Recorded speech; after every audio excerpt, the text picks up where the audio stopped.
Boat ప్రమాదంలో ప్రాణాలు జయించిన మత్స్యకార మృత్యుంజయుడు కారే చిన్న ప్రస్తుతం మనతో పాటు ఉన్నారు. మాట్లాడదాం. కొద్దిసేపు క్రితం అతన్ని చైనా షిప్ నుంచి ఎయిర్ లిఫ్ట్ చేసి కిమ్స్ ఆసుపత్రికి తీసుకొచ్చారు. వైద్య పరీక్షల అనంతరం రూమ్ కూడా షిఫ్ట్ చేయడం జరిగింది. ప్రస్తుతం చిన్న మనతో పాటు ఉన్నారు. మాట్లాడదాం. అసలు ప్రమాదం ఏ సమయంలో జరిగింది, ఎలా జరిగింది, ప్రమాదం జరిగినప్పుడు ఎంతమంది ఉన్నారు, వారు మీ కుటుంబ సభ్యులు అంటున్నారు, ఏంటి ఆ విషయం? ఇప్పుడు మేము అక్కడ నెట్ లాగేటప్పుడు 30 మైళ్ళ నుంచి సౌత్కి లాగుతున్నాం. 37 నుంచి నార్త్కి సౌత్కి లాగుతున్నాం.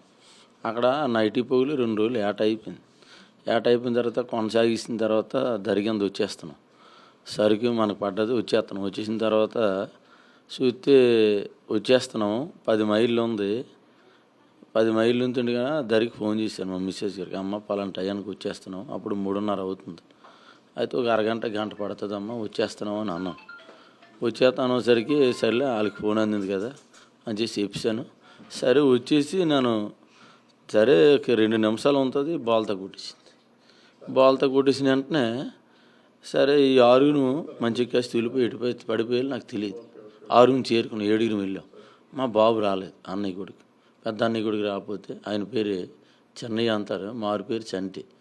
అయితే రాకపోతే ఎప్పుడైతే బోల్తో గట్ట మనిషి రాలేదు మా అన్నయ్య నేను ఏడుస్తున్నాను. బాబు నా కొడుకు చనిపోయాడు, నా కొడుకు చనిపోయాడు అని ఏడుస్తున్నాం. అయితే మా పెద్ద నా కొడుకు చనిపోయాడు కదా, మనం బతికినట్టుగా మనం చూసుకున్నాం. నాకు కంగారు పడికి ఏడ్చొద్దు అని చెప్పేసి నాకు చెప్తాను, ఆయనకి నేనే చెప్తున్నాను. చెప్పిన తర్వాత అలా బోటు మీద ఉంటుండగా ఎప్పుడైతే అలా ఉండి 9 అయిపోతే 9 అయిపోయి సేనట పడిపోయింది. ఇంకెవరు రాలన్నయ్య చూస్తే అదరుపూట ఎక్కువ అయిపోయింది. మనం ఏదో రకంగా ఈయన మీద ఉంటామంటే పైవేరే ఉంటుంది మొలగదా అని చెప్తాను మా అన్నయ్య. అనుభూతి ఉన్న లేలి మనకు తెలియదు కదా, ఎంత డైవర్ అని మనం ఉండదు, పెద్దోళ్ళ మాట మనం వినాలి అని చెప్పేసి ఉండి అదేంటి 9 అయిపోతుంది కిందకి వెళ్ళిపోతుంది బోటు కిందకి వెళ్ళిపోయిన వెంటనే ఎప్పుడైతే కిందకి వెళ్ళిపోతుందో మనం మా 6 మాట్లాడుకున్నాం. అరే 6 ఒక్కడే ఉందాంరా, కలిసే ఉందాము, నైట్ అల్లా ఎటు చెదిరాము అనుకో చనిపోతాంరా అని చెప్పేసి ఇదే వాడ అదే వాడని దగ్గరికి వెళ్దామని చెప్పేసి అలా ఈదికొచ్చి ఈ మామిడికి బారుకి ఎత్తుంది కానీ దరికి రావట్లేదు. దరికి రాకపోతే అప్పుడు అంతనేసుక అన్నయ్య ఇలాగే చనిపోతాం అని చెప్పేసి అప్పుడేమో 11 అవ్వచ్చు, 10 అవ్వచ్చు, లేకపోతే 12 అవ్వచ్చు. ఒక 6 ఉండేల వల్ల 5 ఉన్నాం. ఒక మనిషి కాపాడలేదు. 5 ఉంటే ఒక 5 మనం ఏదో రకంగా వెళ్దాము అని చెప్పేసి కలిసి ఉందామని చెప్పేసి నా టైం అయితే బాగలేదు. నా కాళ్ళు కడపకలు తెరబడిపోయి ఈలోపు తెప్పలు గిప్పలు వచ్చినట్టు గుంతే ఎక్కిపోతాను. నువ్వు వెళ్ళినట్టు గుంతే మీ 4 ఈదికి వెళ్ళండి, నేనైతే రాలేను అని చెప్పేసి అన్నాడు. ఆ పోడు చెట్టుకుని మా అన్నయ్య కిందలు పెట్టుకుని అలా ఉన్నాడు.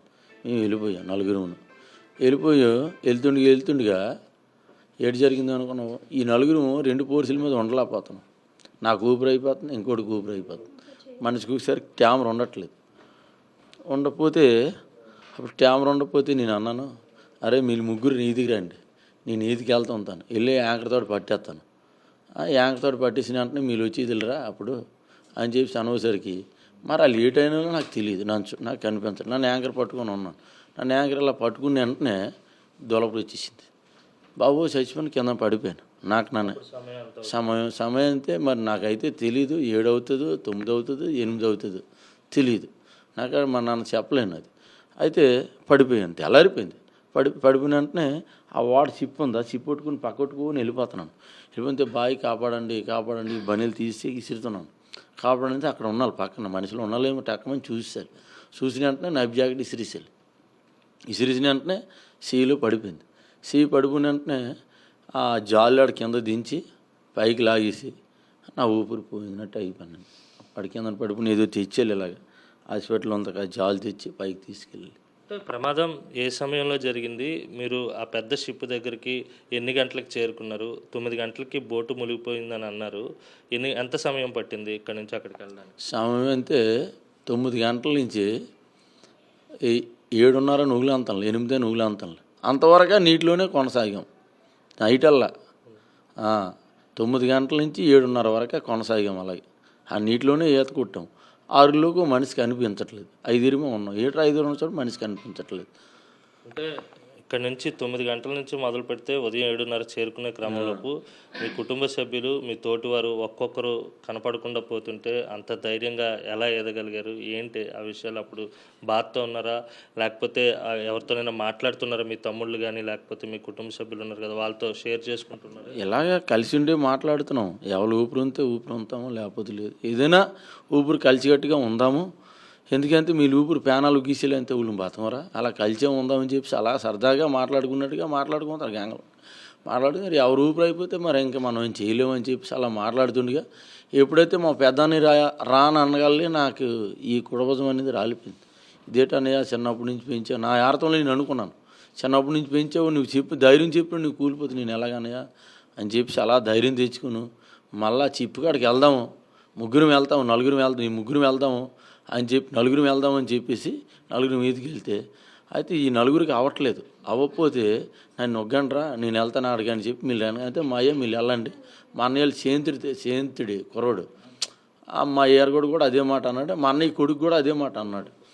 అది ఆ మాట చెప్పగలి నేను చిప్పుకాడికి వెళ్ళాను. మా అన్నయ్య కొడుకులు ఇద్దరే, నా కుటుంబం ఇంకేటి లేదు, ఇంకా నేను ఒక్కడనే ఉన్నాను. నా ఆస్తి పోయింది, నా కుటుంబం పోయింది, మొత్తం సర్వనాశనం అయిపోయింది. అదే ఈ అప్పులు చేసి అన్నీ చేసి నా ఆస్తికి పెట్టాను పెట్టుబడి. ఇవన్నీ కూడా తెలిసిన వాళ్ళు కూడా తెలుసు. చాలా పెట్టుబడి పెట్టాను, దాదాపు 30 లక్షలంతా పెట్టుబడి ఈ ఆస్తికి పెట్టాను. అదే మీరు కూడా గవర్నమెంట్ ముఖ్యమంత్రి అందరికి చెప్పండి. ఎందుకంటే కొద్దిగా మాకు ఏదో సహకారం చేస్తే ఆనందంగా ఉంటుంది. అది ఇది పార్టీ ఫీలింగ్ కాదు, 10 రూపాయలు వచ్చినట్టుగా ఏదో ఆలోచించండి. మొత్తం మా కుటుంబాలకి అందరికీ నా ఆశీర్వాదం అంది చూడండి సార్. మీరు ఇందాక మాట్లాడుతూ పూడిమరకు వరకు వెళ్ళాము, కొన్ని నాటికల్లో మైళ్ళ దూరం అని అదొక లెక్క చెప్పారు. కొంత దూరం వచ్చేసరికి బోటు బోల్తా పడిందనే కొన్ని మైల్స్ కూడా చెప్పారు. ఎంత డిస్టెన్స్ ఎంత, వేటకి ఎక్కడి వరకు వెళ్ళారు? వేటకి నేను నెట్ లాగేయడం 23 మైళ్ళు, వచ్చేయడం 13 మైళ్ళు అయిపోయింది. జట్టీలో 10 మైళ్ళు ఉన్నది బోల్తా పడిపోయింది. జట్టి పొజిషన్ 10 మైళ్ళు ఉంది, బోల్తా పడిపోయింది. చివరిగా ఒక విషయం, మీరు 9 గంటల తర్వాత మీరు నిలబడిన బోటు కూడా మునిగిపోవడం ప్రారంభమైంది. ఆ తర్వాత మీరు ఈత ప్రారంభించారు, 7:30కి చేరుకున్నారు. ఈలోపు సహాయక చర్యలు ముమ్మరం చేసి బోటు వచ్చినా, హెలికాప్టర్ వచ్చినా ప్రాణాలతో ఎంతమంది బయటపడేవారు? హెలికాప్టర్ వచ్చినా అంతే, మరి వచ్చినట్టుకుంటే అప్పుడే దొరికిపోతాం. మరి మన అక్కడ సెలవులు ఏటి లేవు కదా సార్. దాన్ని బట్టి మనకి వాళ్ళకి సమాచారం అందలేదు. అన్నలు కానీ తప్ప కానీ 11 గంటల షిప్లో వచ్చి అన్నలు కానీ రాలేదు. అలాగే ఆ సముద్రంలోనే అలా 7:30, 8 గంటల వరకు అలా ఈది కొట్టుకునే ఉన్నాం. మరి వాళ్ళు రాలేదు. GPS ట్రాకర్ కానీ అలా మరి ఏటి గిల్ల ఏటి తడిసిపోతే ఉండదు కదా, మొత్తం పోయింది అప్పుడే. అయినా సరే ఈ గుండె ధైర్యంతో అలాగా కొనసాగించాం. అలాగే ఆ ఫ్యామిలీ అంతా పోయింది, నా జీవితం ఇంకా అలాగా సర్వనాశనం అయిపోయింది. గడికింత నా ఫ్యామిలీ కోసం ఆ కళాశాల మొత్తం ఫ్యామిలీకి వాళ్ళందరి ఫ్యామిలీ కొద్దిగా సహకారం చేసి నా ఆస్తి నష్టం ఇవన్నీ చూడండి. అది ముఖ్యమంత్రిని కోరుకుంటున్నాను. అది కొద్దిగా ఇది మొత్తం మీద ప్రభుత్వం తన బాధను చూసి ఆదుకోవాలి. ఆస్తిని నష్టపోవడంతో పాటు తమ వారిని కోల్పోయిననే ఆవేదన చిన్న వ్యక్తపరుస్తున్నటువంటి పరిస్థితి. ప్రస్తుతం కిమ్స్ ఆసుపత్రిలో చికిత్స పొందుతున్నారు. జరిగినటువంటి బాధను తలుచుకుంటూ ఉన్నటువంటి పరిస్థితి, గుర్తు వస్తే భావోద్వేగానికి కూడా లోనవుతున్నటువంటి సందర్భం నెలకొంది. ప్రభుత్వం ఆస్తికి చేసేటువంటి మేలుతో పాటు నష్టపోయినటువంటి కుటుంబాలను కూడా ఆదుకోవాలని ఆయన డిమాండ్ చేస్తున్నారు. వీడియో జర్నలిస్ట్ అప్పలరాజుతో కలిసి అనిల్, సాక్షి టీవీ, కిమ్స్ ఆసుపత్రి నుంచి.